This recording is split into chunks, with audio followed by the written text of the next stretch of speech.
تو اس لیے میرا خیال ہے عملی طور پر تو نہیں فرق پڑا، ایک آپ کانسٹیٹیوشنلی ضرور فرق پڑا ہے، لیکن اس کا تاثر یہ گیا ہے کہ جیسے بہت مقتدرہ کا رول بڑھ گیا ہے اور جو حکومت ہے وہ بالکل کمزور ہو گئی ہے، اور مقتدرہ جو ہے وہ اوور آل انچارج ہو گئی ہے، یہ اس سے تاثر گیا ہے منفی، اور وہی میں کہہ رہا ہوں نا کہ گناہ باللذت ہے۔ دوسرا ہو گیا استثناء، بھائی پاکستان کی تاریخ میں کس آرمی چیف کو استثناء نہیں تھا؟ دو آرمی چیفز کے واقعات آپ کے سامنے ہیں کہ یحییٰ خان کا ٹرائل کرنے کی کوشش کی، نہیں ہوا، اور ان کو سلوٹ کر کے جھنڈے کے ساتھ دفن کیا گیا، اور جنرل مشرف صاحب کا جب افتخار چودھری سے بھی چاہتے تھے چیف جسٹس آف پاکستان، اور نواز شریف بھی چاہتے تھے وزیر اعظم پاکستان، لیکن نہیں ہو سکا ٹرائل، ان کو درمیان سے ہی اچک کے ملٹری اسپتال بھجوا دیا گیا اور پھر باہر بھجوا دیا گیا۔ تو یہ استثناء بھی پہلے سے ہی حاصل تھا، یہ جو تا زندگی استثناء حاصل کیا گیا ہے، یہ اس کا بھی عملی کوئی فائدہ نہیں ہے، عملی طور پر پہلے بھی یہی پوزیشن تھی، لیکن تاثر یہ گیا ہے کہ بھئی جیسے یہ استثناء کر کے ہمیشہ کے لیے اپنے آپ کو محفوظ کیا گیا ہے۔ تو میرا یہ خیال ہے کہ یہ ہو سکتا ہے کہ ان کا کوئی آئینی فائدہ ہو، کوئی ان کا قانونی فائدہ ہو، سیاسی طور پر ان کا کوئی فائدہ نہیں ہوا، بلکہ ان کا سیاسی طور پر نقصان ہوا ہے، اور پہلی دفعہ ایسے لگا ہے کہ جیسے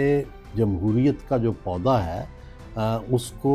جانے انجانے میں نقصان پہنچانے کی کوشش کی گئی ہے۔ اس لیے مجھے یہ لگتا ہے کہ یہ جو ہے، یہ اس ترمیم جو ہے یہ آئندہ کہیں نیگیٹو حربے کے طور پر یا نیگیٹو سلوگن کے طور پر حکومت کے خلاف استعمال نہ ہو۔ اور دوسری طرف مجھے یہ جو وفاقی کابینہ ہے اس پہ بڑی حیرانگی ہے کہ جب بھی کوئی موقع آتا ہے، کوئی کرائسس ہوتا ہے، کوئی بحران آتا ہے، ساری دنیا پریشان ہو رہی ہوتی ہے، اور وہ نہ کوئی اس کی وضاحت کرتے ہیں، نہ آ کے میڈیا پہ اس کی کوئی پوزیشن بتانے کی کوشش کرتے ہیں، اور اس کا نتیجہ یہ ہوتا ہے کہ پورے ملک میں طرح طرح کی قیاس آرائیاں پھیل جاتی ہیں، اور جب یہ قیاس آرائیاں پھیلتی ہیں تو ایسے لگتا ہے کہ بالکل جناب پتہ نہیں کیا چینج ہونے والا ہے، کوئی حکومت بدلنے والی ہے، حالانکہ اس کی کوئی ایسا مجھے امکان نظر نہیں آتا کہ بھئی کوئی اس طرح کی صورتحال ہے، نہ کوئی بحران ہے، نہ کوئی کچھ ہے، لیکن یہ آخر کیوں حکومت جواب نہیں دیتی؟ کیوں حکومت کے سپوکس پرسن جو ہیں، حکومت کے وزراء جو ہیں، وہ اس بارے میں کیوں نہیں وضاحت کرتے کہ بھئی نوٹیفیکیشن میں کیا دیر ہے، کس کی طرف سے دیر ہے، کیا پرابلم ہے؟ اگر وضاحت کر دیں تو معاملہ ختم ہو جائے گا، لیکن جان بوجھ کر ایسی تاخیر کی جاتی ہے، جان بوجھ کر چیزوں کو لٹکایا جاتا ہے، اس سے معاملات جو ہیں وہ کافی حد تک خراب ہو جاتے ہیں۔ اب بھی آپ دیکھیں، یہ ٹھیک ہے کہ پی ٹی آئی کے ٹرولرز یا ٹرولز جو ہیں وہ ہر وقت افواہیں پھیلاتے ہیں، وہ کاؤنٹ ڈاؤن بھی دے رہے تھے، وہ یہ بھی کہہ رہے تھے کہ جناب یہ ہونے والا ہے، وہ ہونے والا ہے، یہ ہو گیا، وہ ہو گیا، لیکن چلیں ان کو تو چھوڑ دیں، ان کے پراپیگنڈے کو۔ سوال یہ ہے کہ کیا پاکستان میں کیا ہر بندہ ایک دوسرے سے یہ سوال نہیں پوچھ رہا کہ کیا ہونے والا ہے یا کیا ہو رہا ہے اندر خانے میں؟ تو اس سوال کا جواب تو دیں، ان ٹرولز کو چھوڑیں، اب پاکستان کے اندر ہونے والی جو گفتگو ہے اس کا تو جواب دیں۔ اور پھر یہ بھی سوال ہے کہ وزیر اعظم صاحب ان کرٹیکل ڈیز میں کیوں لندن گئے اور واپس آئے، جبکہ اس کرٹیکل ڈیز میں، جبکہ ہر بندہ یہ توقع کر رہا ہے کہ یہ ٹرانزیشن جو ہونے والی ہے اس کے اندر پولیٹیشنز اور فوج جو ہے وہ مل کے انہوں نے یہ امینڈمنٹ لائے ہیں اور مل کے پاس کریں گے اور مل کے امپلیمنٹ کریں گے، تو یہاں یہ تاخیر کیوں ہوئی ہے؟ تو میرا یہ خیال ہے کہ اب بھی وقت ہے ملکوں کے بارے میں جب اس طرح کی افواہیں پھیل جائیں، اس طرح کے سیٹ اپ کے بارے میں باتیں ہونی شروع ہو جائیں، تو اس وقت ضروری ہوتا ہے کہ حکومت جو ہے اس کی وضاحت کرے اور آ کر پوری سچویشن لوگوں کو بتائے، تو یہ فوراً ڈی ایسکلیٹ ہو جائے گی اگر یہ صورتحال بتائی جائے۔ چھپانے سے کیا ملے گا؟ یہ الٹیمیٹلی کیا آج تک کوئی چیز پاکستان میں چھپنے سے چھپی ہے؟ چیزیں باہر آ کر رہتی ہیں، بہتر ہے کہ زیادہ اس کو شفاف طریقے سے کہہ کے کریں اور ایسی سیاست کریں کہ جس میں لوگوں کو شکوک نہ ہو، لوگوں کو وہم نہ پیدا ہو اور کوئی بحران جو ہے وہ بھی پیدا نہ ہو۔